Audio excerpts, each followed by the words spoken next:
A while back, I talked about how China has succeeded in brokering a rapprochement between Saudi Arabia and Iran, normalizing relations, getting them down, agreeing to de escalate, and trying to work out their differences. Now, whether or not this will endure for the foreseeable future, it's hard to tell.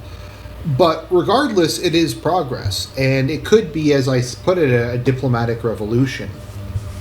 Because most of the conflicts in the Middle East are proxy wars with Iran on one side and Saudi Arabia, America, and Israel on the other. I mean, that's what Iraq was, that's what Yemen is, Libya is that to a certain extent, and Syria and Lebanon are also that. So basically, if these two sides can sit down and start talking and start resolving some of these things, you have the potential for a more peaceful and stable Middle East than what we've seen in a generation. And aside from kind of the direct results of it, I think the more important takeaway is who brokered the deal. It wasn't America, it wasn't Russia, it wasn't France or Germany, it was China. China, a country that wasn't even recognized as being part of the UN until the 1970s. China, a country that a couple decades ago was a joke under Mao. You had the Great Leap Forward, you had the Cultural Revolution, you had all kinds of insanity happen, multiple civil wars, the Japanese invasion. And now we have China going to a region of the world outside of East Asia and having real diplomatic influence. If nothing else, I think it's great PR for the PRC because they're saying, look, the US invaded countries here, they funded groups that turned out to become ISIS, they destabilized everything. We're here to bring peace. We're here to bring peace. We're going to build stuff for you. We're your friend. And a lot of people were very afraid of China and very skeptical of China. But when China does stuff like this, I think people like them. They gain prestige and it helps their reputation out a lot. Meanwhile, the U.S. is pursuing such an ideologically driven, puritanical foreign policy. It's more or less thrown away most of the goodwill that it's had. I mean, if you look at how the whole BRICS thing happened, or not BRICS. The BRICS meeting that was going to happen in South Africa. The Hague issued an arrest warrant for Putin. Putin was going to go to the BRICS meeting. South Africa was going to withdraw from the International Criminal Court. Someone heavily threatened South Africa, who definitely was the United States, to not withdraw. And then it turned out that South Africa, I don't know the exact stuff about it. Some weapons were purchased in South Africa that were shipped to Russia. I don't think it really matters because South Africa isn't a party to the sanctions. And I don't think America really has the right to tell neutral countries who they can and can't trade with. And America took them out to the woodshed. They're like, look, South Africa, you have to not sell weapons to Russia. You can't have any relationships with Russia and China. And there was a panic that they were going to get kicked off of SWIFT. And basically the U.S. ruined their reputation and the goodwill they had there as a country that has 100% my way or the highway. You have to do what I tell you to do, even if it's a conflict you're neutral in that has nothing to do with you. You have to be on board with it. And I think those two incidents, I'm sure more stuff is going to happen, has irrevocably damaged the opinion of the U.S. and South Africa. And if I was South Africa, I'd be like, you know what, I'm going to go talk to China because China is at least willing to do business without these onerous conditions that are being imposed upon me. And the U.S., I think, has destroyed what remained of their international goodwill over this whole Ukraine thing. As they basically just gone to everybody and said, either you sanction Russia and unconditionally support Ukraine, or you're gonna be our enemy. They threatened India, they threatened China, they threatened Turkey, they threatened Hungary, now they're threatening Greece and South Africa and a whole bunch of other countries. The EU also has, they've been there'll be grave consequences for you, India, if you don't sanction Russia. And India's look, we aren't involved with this war. No one can be neutral. Either you're 100% with us or you're 100% with Russia on this issue. You can't say that it's none of your business. You can't not be involved in it. If you want to do business with us, if you want to be friendly with us, you have to do that. Whereas I feel Russia and China are more okay, sure, if you want to be neutral, whatever. I mean, China's technically neutral in this whole thing anyways. So most of the world just doesn't really care about the Ukraine thing. They have their own concerns. So whenever they try to like do business with the U.S. and the U.S. just screams you have to support Ukraine, sanction Russia and China, a lot of them are just like, what? And it just makes them look really bad. And it's kind of the how to lose friends and alienate people thing. Another good example of this is the Turkish election, and I'll post some sources down in the description. But basically, the U.S. media has been yelling for like the last 6 months, Erdogan has to go, Erdogan's a tyrant, Erdogan's fraudulently in power, he's our enemy, he's a supporter of Russia. And I'm like, guys, Turkey's in NATO. Turkey is one of your is one of the oldest allies of the United States at this point. They've been in NATO for 50 years now. They were loyal to your side during the Cold War. And how you repay that is you just start screaming like autistically about how their leader is this evil man who doesn't support LGBTQ rights or whatever it is, and he has to go, and starts yelling about that. And a lot of people have said that the reason Erdogan won re-election, and he had a lot of problems that he was facing. The economy was having issues. The Syria thing wasn't resolved yet. The earthquake, corruption accusations, all kind of stuff. The Turks are a very nationalistic and proud people. And when the economists and all these like foreign people started coming in and telling them like, oh, you got to get rid of Erdogan, and then Turkey can become like part of the EU, and we can force them to accept all of our like Western liberal ways, and Turkey doesn't have the right to do business with whoever they want to do business with. That pissed off a lot of people, and that might have very well put him over the finish line. And almost immediately after he won re-election, I've seen some articles of like, it's a win for Putin. The our enemy won, and people are just calling Erdogan their enemy. They're calling for him to be overthrown. I saw some people who were peddling conspiracy theories that there was electoral fraud. Like I say, conspiracy theories, there's never been electoral fraud in the history of the world, but that was the immediate reaction. And if you're Turkey and you see this is how like your supposed friends think of you, and they're giving weapons to Kurdish rebels who are blowing stuff up, then why would you stick with these guys? Why would you stick with the EU when they're antithetical to everything about your way of life? That they want this like globalist, social liberal world when you're a fairly conservative, nationalistic country.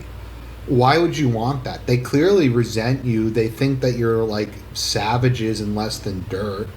And whatever your opinion of Turkey is, and you can like Turkey or you can think they're Turk roaches or whatever, but from a Turkish perspective, why would you want to stick with these guys?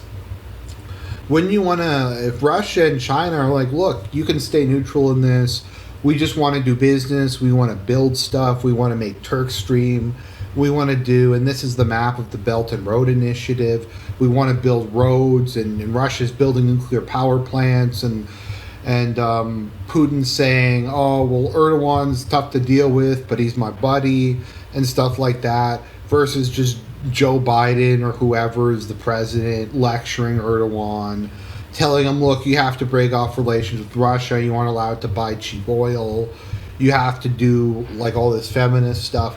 I mean, which side would you take? And I think Erdogan is gradually shifting in the other direction. And you had the case where the U.S., I don't know if they ever actually went through with it. I was trying to do research where Russia's building the Turkstream pipeline and the U.S. tried to sanction Turkey or threaten Turkey to not build it.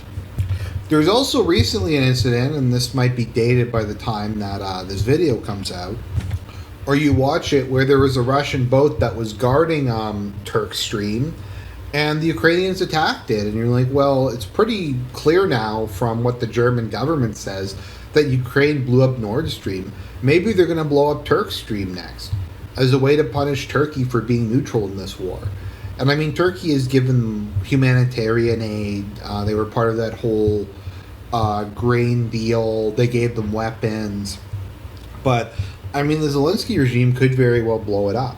And if they do blow it up, the U.S. will immediately say, oh, it's okay that Ukraine did it. They felt backed into a corner. It's really Turkey's fault that their pipeline got blown up. You guys just have to take it like a bitch. And Germany is a bitch, so they will take it. They will take state terrorism blowing up their major pipelines. That's what they're like. The Turks are not like that. If Ukraine was to pull something like that, I don't think it would go very well. But you have the Europe and the U.S. threatening to sanction Turkey and just shitting on them. And once again, you can like Turkey or hate Turkey. I'm just looking at this from a Turkish perspective. You want to leave. And the other thing is, Russia is trying to actually resolve the Syrian thing. They've gotten, because they have okay relations with both Assad and Erdogan. So they sat down, they had a meeting. I think it was the defense ministers back in December of the three countries, and I think Iran was there as well. And then there was a meeting of the foreign ministers in Moscow, and they're making progress. I mean, it's going to take a while, but Turkey and Syria are talking now. They're trying to come to some sort of agreement so Turkey can withdraw, but also repatriate all of the refugees. Russia's sitting there trying to be the neutral broker. It's like, why is Russia doing this? Why isn't the U.S. the one doing this? Why isn't the U.S. the one who's doing the peace talks to try to get the Syrian situation finished? You had, what's her name, whoever that national security advisor was, who's like, we have to keep occupying eastern Syria to punish the Syrian people for not overthrowing Assad or whatever it was. It's like, when was the last time America made peace in a conflict? I guess maybe Trump, when he made that deal to get Morocco to normalize relations with Israel. Maybe. But it's like, why aren't they sitting down? Why aren't they the ones sponsoring that? Why aren't they the ones who are sponsoring peace talks between the Israelis and the Palestinians? Why aren't they the ones who... They have their own version of the Belt and Road Initiative called the Blue Dot Network. I had actually never heard of it before today as I was doing some research for this video. I don't think anybody really knows about it or cares about it. I think the only people who are even involved are Australia, Japan, and the United States, and maybe some European countries. But what do you expect? If you want to receive money from America, they'll probably be you have to abolish the death penalty, you have to remove all restrictions on abortion, you have to legalize gay marriage, you have to fund transsexual surgeries with taxpayers' money. They're going to demand that. They're going to demand unconditional surrender. Also, you're not allowed to do business with Russia or China ever again. Whereas China comes in and is like, okay, we'll build the stuff, we'll work together. You can pay us back when you have the money. Maybe just give us some access to those natural resources. I mean, you're not using them, so it's win-win. We will take your natural resources and mine them at our own expense, and we'll build you all this cool infrastructure stuff. And the country's like, well, I'm not able to access the stuff anyways, so why not? Can we do business with other people? And China's like, sure. And if you have any local problems, we'll mediate for you, and we'll try to help out. We're the little finger of the international political scene. We're always there. We're always nice. We're always so helpful to everybody. And China's doing that while the U.S. is just autistically screaming. And Zelensky unconditionally backing him is a disaster, because the dude is a walking trash fire, just from an optics standpoint. The G7, and I have to give Zelensky credit because this was kind of a Sigma move. He was like, I really need to speak with Lula. I really need to speak with Lula. And then he ghosted Lula. He just didn't show up. Which, as I said, is kind of a Sigma move. Ghosting the president of Brazil. But that's the kind of stuff he did. And then he went... obviously, there's the whole Nord Stream thing. Which, I guess because Germany just doesn't care. And no one cares that Ukraine sponsored state terrorism against a country, one of its main funders. But in a lot of other places, that would be really bad optics. Also, the optics of the whole attempted assassination on Putin, Ukraine was behind, according to the United States. That's not me taking it from Sputnik or something. That's according to the United States' own intelligence. Then there's that like embarrassing thing where he went to the Arab League and he lectured everybody, and he's like, some of you people in this room don't understand how bad Russia is. You all have to stop doing business with Russia. You all have to just like leave. You have to join in the global coalition against Russia. And Syria's sitting there and they're just like, huh? And there's another one. That's another achievement of BRICS diplomacy. I'm not sure if it was more China or Russia who negotiated it, but Syria's back in the Arab League. They're on speaking terms with Saudi Arabia again. They're making deals. They're coming to. Why wasn't America the one who was able to get Syria back in the Arab League? And once again, that idea sounds completely absurd because America is so ideologically committed to destroying Syria and bringing Assad down that something like that probably never would have even occurred to them. I know what also came out of that was America threatened Saudi Arabia and told them that they have to lower their output rate to, or was it raise? I think it was raise their output rate to keep international oil prices down because of the sanctions against Russia. And Saudi Arabia was like, no, and told them to fuck off. And America's like, you're not gonna like the consequences of not doing exactly what we told you to do. We'll stop selling you weapons. And Saudi Arabia's like, okay, we'll buy them from Russia or China. And so you aren't allowed to buy it. We control the image, the height, and I'm not like a China shill or anything. I don't like China. I think it's a very evil country in a lot of ways. But America is just pissing everybody off. Like, you need a carrot and a stick. Like, when you're even if you aren't equals, when you go to talk to somebody, you have to assume a certain degree of cordiality, inequality, and take them seriously. And sometimes you don't come to an agreement. Sometimes they're still your mortal enemy and you have to destroy them. But the U.S. has this policy where they can't even talk to people who are like, we can't talk to our enemies. It's like, well, why can't you talk to your enemies? Because that would legitimize them, or it might actually make some fucking progress. At the moment, you have like some of the most dynamic stuff you've had in the world since the fall of the Soviet Union. You got the Arab League going around, you have China, Russia making deals, you have South Africa making deals, Turkey's making deals. Everybody other than like the EU and the US is trying to get into a better position to take advantage of the global fluidity that we're enjoying and try to carve them out of a place. But the US's approach is basically just like weaponizing the dollar and weaponizing the financial system.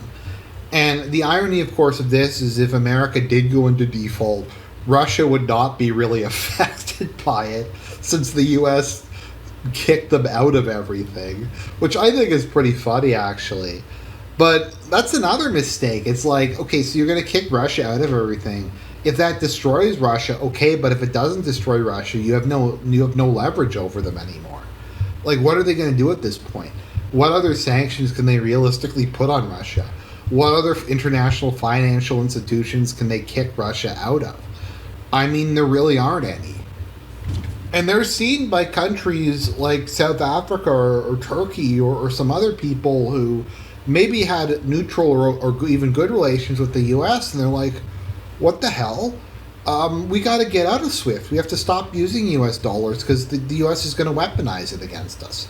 They're going to screw us over and destroy our economy if we don't do exactly what they tell us to do, and we don't want to do what they tell them to do. And there's just no real carrot here. There's like, we'll throw money at you, I guess, but we'll treat you like an inferior. We will not take your interests into account, and if you talk back to us, we'll fire missiles at you. And even if China is scamming them all, even if China is putting them all into a debt trap and they're all going to be reduced to pawns of the greater Chinese Middle Kingdom or whatever, I mean, the U.S. really has no one to blame but themselves. The fact that the communist totalitarian state that a couple decades ago was preaching about global revolution as the country third worldism came from is substantially more pragmatic and more willing to do business with people who they disagree with is frankly kind of amazing when you think about it. Like, America won't do business with Turkey. They won't do business with Hungary. They won't do business with, like, democratic countries that are within NATO. They won't even talk to them. They threaten to sanction them. China will do business with Burma. They'll do business with India. They'll do business with Pakistan, with Saudi Arabia. The communist atheist state will do business with theocratic monarchies. They'll do business with the theocracy of Iran. America won't do business with people who agree with about like 90% of stuff. And so more and more countries are just going to head in that direction, because it really is the only direction that they can head in.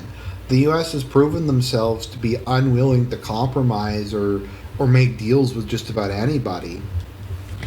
And so it's either you take your chances with BRICS, or you just become America's slave, America's bitch, and you have to do stuff like be okay with countries carrying out state terrorism against you and blowing up your oil pipelines. So I think a lot of people are just like, you know what? I'm going to see what the Chinese have to offer me. Because I don't really like where this whole U.S. thing is going. Also, it's led by like a guy who's should be in a nursing home. We're going to have two skeletons go up against each other in the next election. So yeah, I'm just going to go with China and Russia on this one. So that's my thoughts on the matter. Once again, I'm sorry if it sounds like I'm shilling for China. I'm just trying to present what I think the perspective is of a lot of third world countries and developing countries who have to deal with this nonsense. So those are my feelings on the matter. God bless everybody. More content to come.